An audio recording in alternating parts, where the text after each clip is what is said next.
Bonjour à tous, je suis ravie de vous retrouver et j'ai décidé pendant cette période un petit peu spéciale de faire des toutes petites vidéos qui s'adressent principalement quand même à mes élèves de Pilates pour vous donner des petites indications, des petits exercices à faire un peu ludiques que vous pouvez même faire avec vos enfants.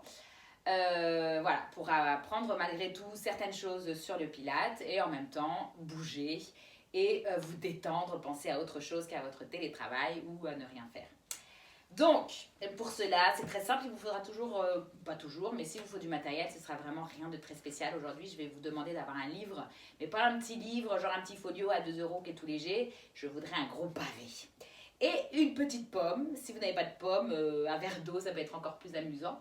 Mais en tout cas, moi, je fais avec une pomme pour rajouter un petit peu de challenge. Donc aujourd'hui, ça va être sur l'équilibre qu'on va travailler.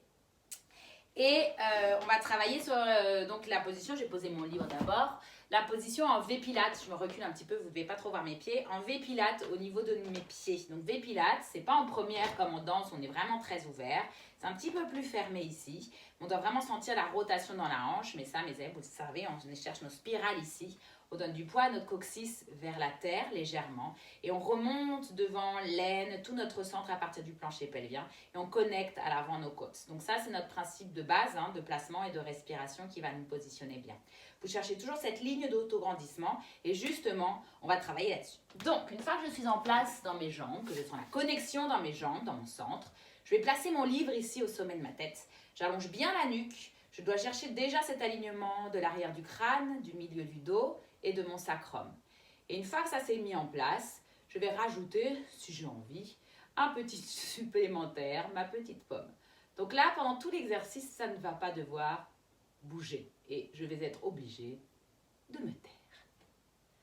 On va inspirer calmement, les talons se poussent l'un dans l'autre pour chercher la connexion dans les adducteurs vers le centre et dans toute la colonne vertébrale jusqu'à trouver cette énergie qui pousse votre livre, qui endurcit votre nuque, ça renforce les muscles de votre cou.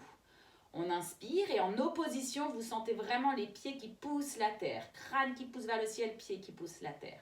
Sur l'expiration prochaine, on connecte nos talons toujours et on décolle les talons du sol. Mais mes talons sont toujours joints entre eux.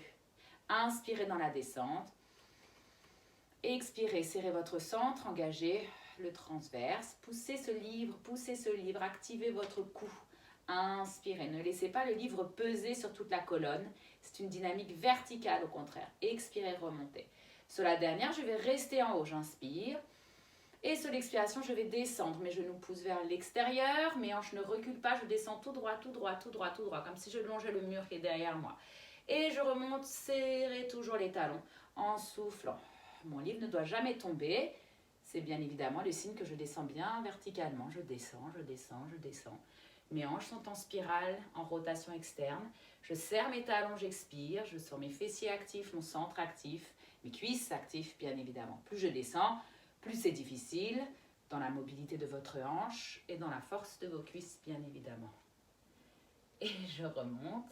J'ai un peu peur de faire tomber ma pomme, mais ça tient. Je vais vous montrer simplement de profil la position. C'est ici. Je serre mes talons. Coccyx vers la terre, nuque vers le ciel. Opposez vos orteils qui poussent le sol, le crâne qui pousse le ciel.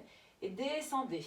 Et quand je descends donc, j'essaie de descendre la plus droite possible, comme si je longeais un mur. Vraiment, vraiment. Et mes talons, ils n'ont pas le droit de se desserrer. Je pousse tout le temps les talons l'un dans l'autre. Et c'est tout. Un jeu d'enfant, autrement dit. À vous de jouer, amusez-vous. Et puis, laissez-moi en commentaire si vous voulez votre petite expérience du jour. Si vous ne savez pas quoi faire, c'est sympathique, ça fait bosser en même temps un petit peu. Et c'est tout. Je vous dis à très bientôt. Bonne fin de journée.